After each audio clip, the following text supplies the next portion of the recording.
Euh, Lorsqu'il était le point de retourner à la maison après euh, tout ce qui s'est passé à l'hôpital, c'est sûr que nos appréhensions, c'est qu'on avait peur de se retrouver tout seul, de savoir comment qu'on allait réussir à traverser toutes ces étapes-là, puis de retrouver la vie normale.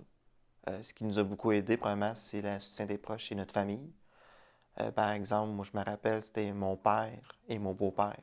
Ils nous ont demandé s'ils voulaient qu'on aille chez nous, ramasser tout ce qui était les choses de notre fils, toutes les poussettes, tous les parcs de bébés, tout ce qui faisait référence à notre fils Gabriel. Puis aussi de s'occuper de notre voiture, d'enlever le banc de bébé, tout ce qui était les collants qui rappelaient le bébé. Puis ils nous l'avaient demandé avant pour savoir si on se sentait à l'aise. Puis on avait dit oui, puis à ce moment-là, c'est ce qu'on ressentait.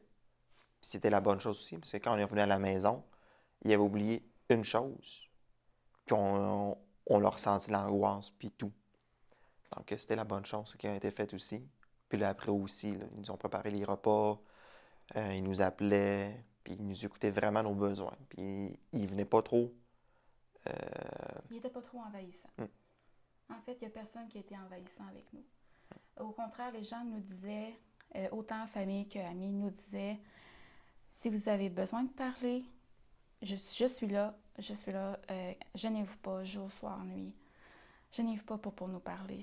On veut pas trop, on sait jamais en fait, parce que ce qui se passe, c'est que les autres, on dirait qu'ils veulent pas trop venir nous déranger parce que ils savent qu'on est en souffrance, mais ils veulent pas augmenter notre souffrance. Donc, des fois, ils savent pas trop quoi parler, quoi dire, comment agir. Donc, dans notre cas à nous, les gens ont toujours été vraiment adéquats là. Donc, ils nous ont demandé avez-vous besoin qu'on vienne vous voir? Est-ce que vous avez besoin de quelque chose? Mais si vous aussi vous voulez qu'on vienne vous voir, écrivez-nous, puis ça va nous faire plaisir, on va venir. Mais ça n'a jamais été vraiment trop. On ne s'est jamais senti envahi non plus. Donc, on s'est senti respecté là, dans notre deuil.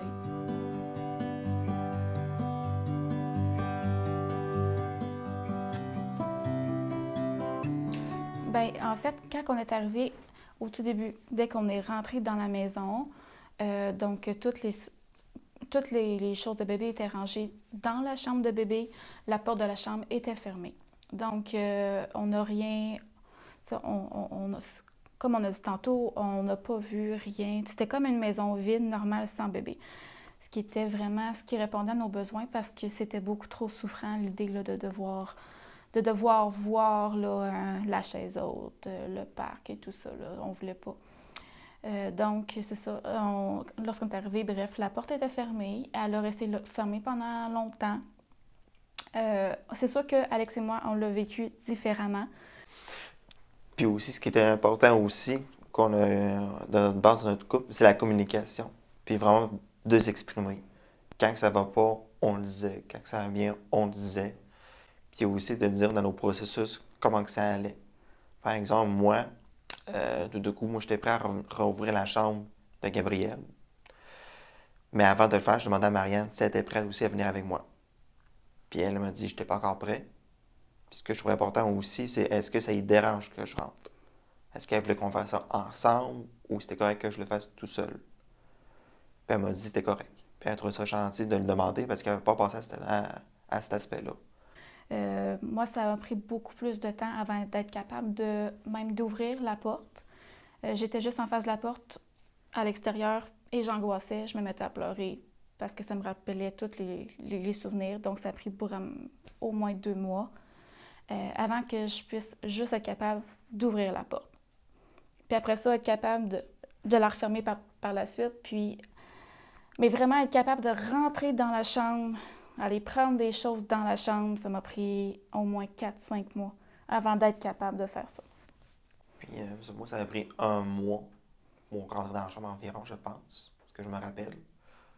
Mais après, la gestion, c'était surtout quand on a eu notre deuxième.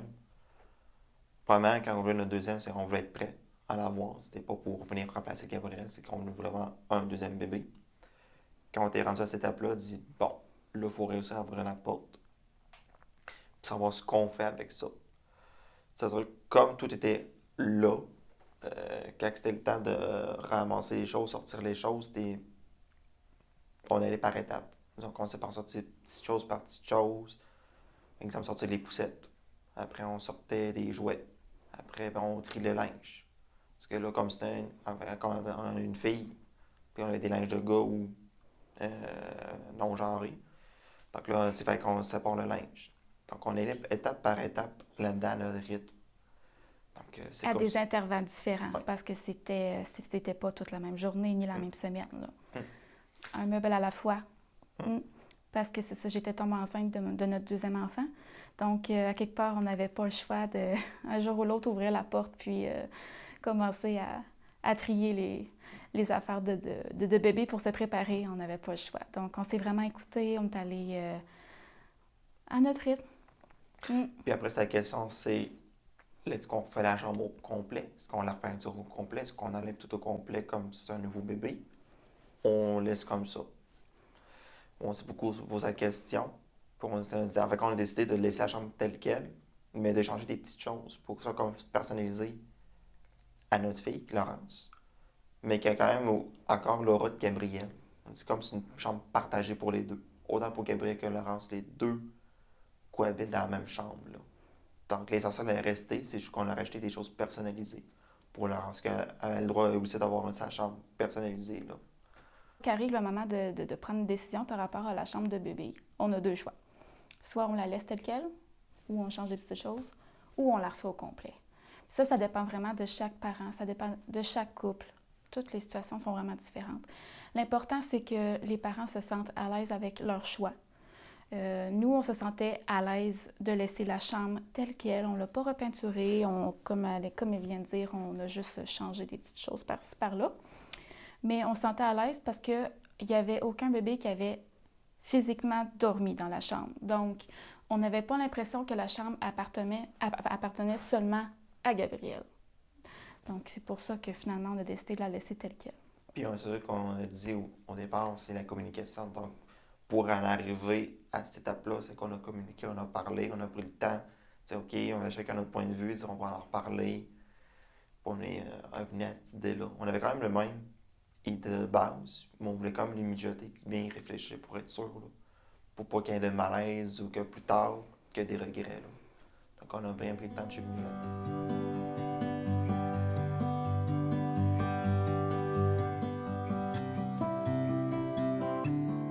Les services que j'allais chercher, c'était mon médecin de famille.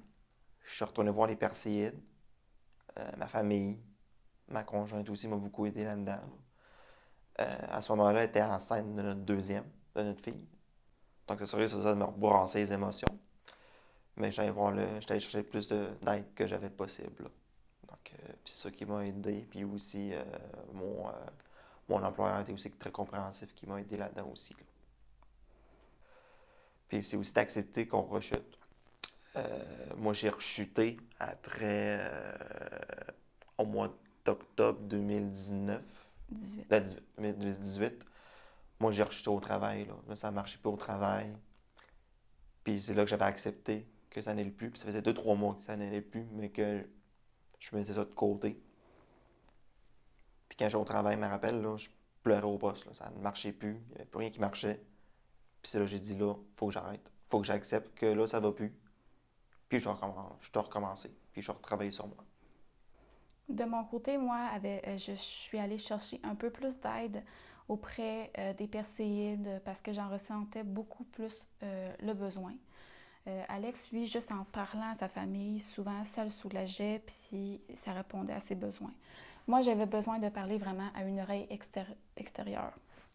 Donc, j'ai participé à des ateliers de gestion de stress, des ateliers de bébé espoir avec les Perséides. J'étais allée chercher beaucoup d'aide, en fait, auprès de cet organisme-là. Ça m'a aidé beaucoup à extérioriser mes sentiments, à accepter aussi mon deuil, à respecter mon rythme. Parce que j'ai vécu beaucoup, beaucoup, beaucoup de colère et de tristesse pendant les 6 premiers mois. Ça a été très difficile. J'ai eu de la misère en fait à retourner au travail parce que j'avais pas de concentration, j'étais pas fonctionnelle. Donc j'ai ressenti que en fait j'ai écouté mes besoins. Mon corps me disait va chercher de l'aide, tu en as besoin, tu ne passeras pas au travers sinon. Puis en bout de ligne, ça a été vraiment bénéfique parce que ça m'a permis de passer au travers là, les premières étapes du deuil.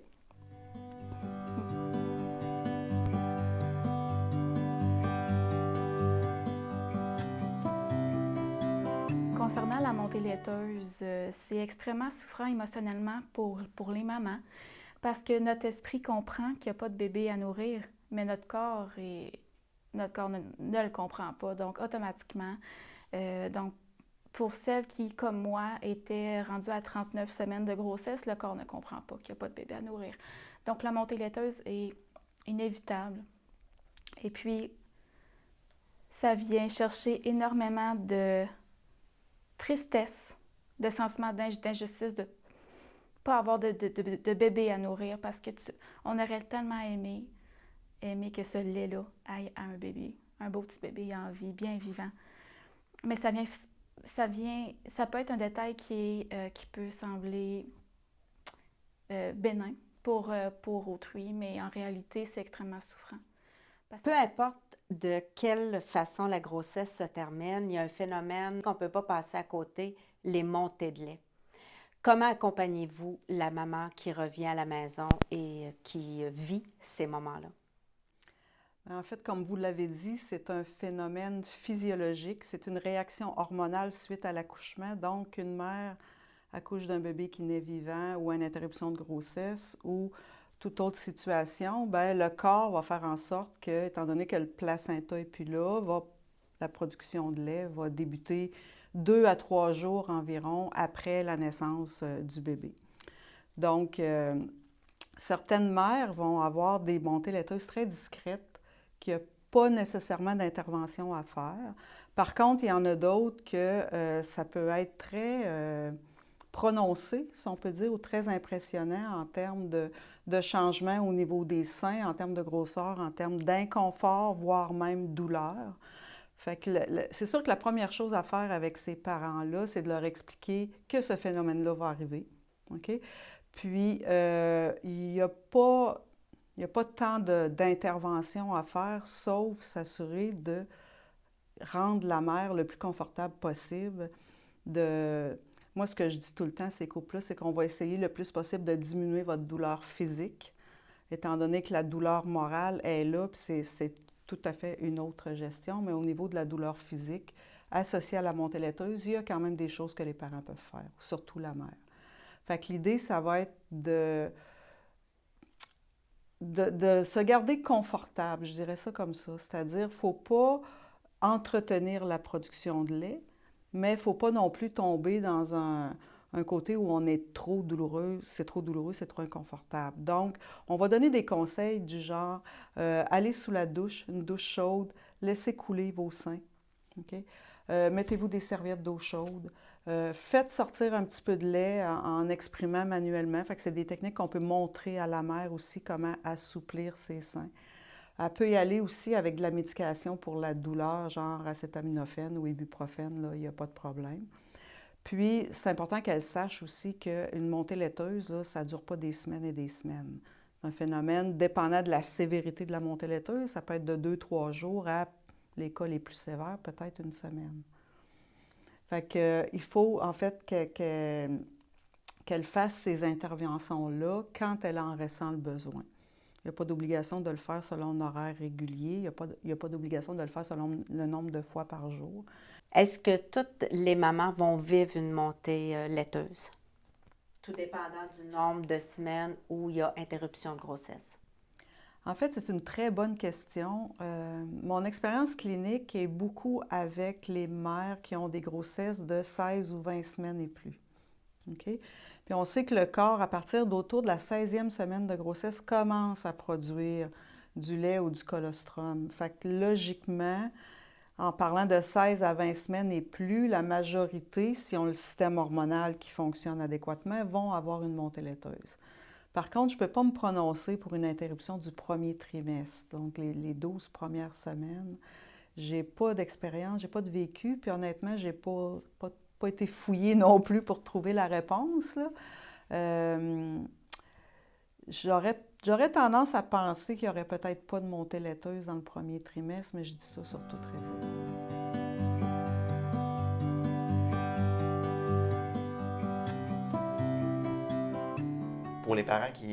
Pour les futurs parents qui regardent cette vidéo puis qui appréhendent le retour à la maison, c'est normal de se sentir anxieux, c'est normal de sentir l'angoisse. C'est l'inconnu. Quand on est arrivé, nous, c'était l'inconnu, on ne sait pas comment que ça allait être. Mais l'important, c'est de communiquer, d'aller chercher de l'aide. C'est pas de s'isoler là-dedans. C'est pas d'arriver chez eux, chez nous, chez vous, puis de s'isoler. Puis de dire, là, je vais être tout seul, je sais pas quoi faire. Qu'est-ce qui va se passer? C'est de le dire, c'est d'aller chercher de l'aide, c'est de parler avec la famille, de parler avec sa conjointe aussi de qu'est-ce qui se passe.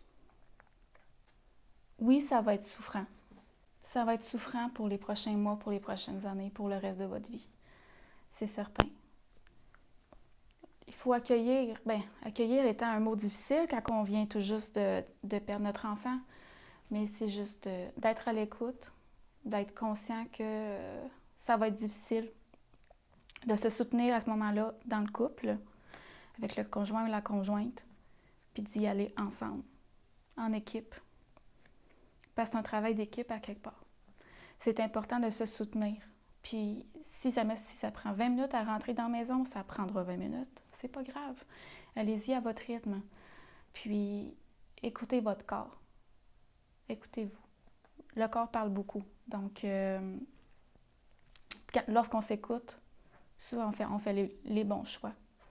Puis plus tard, on se rend compte que ça nous a fait du bien puis que ça nous a aidé à cheminer aussi à travers tout ça.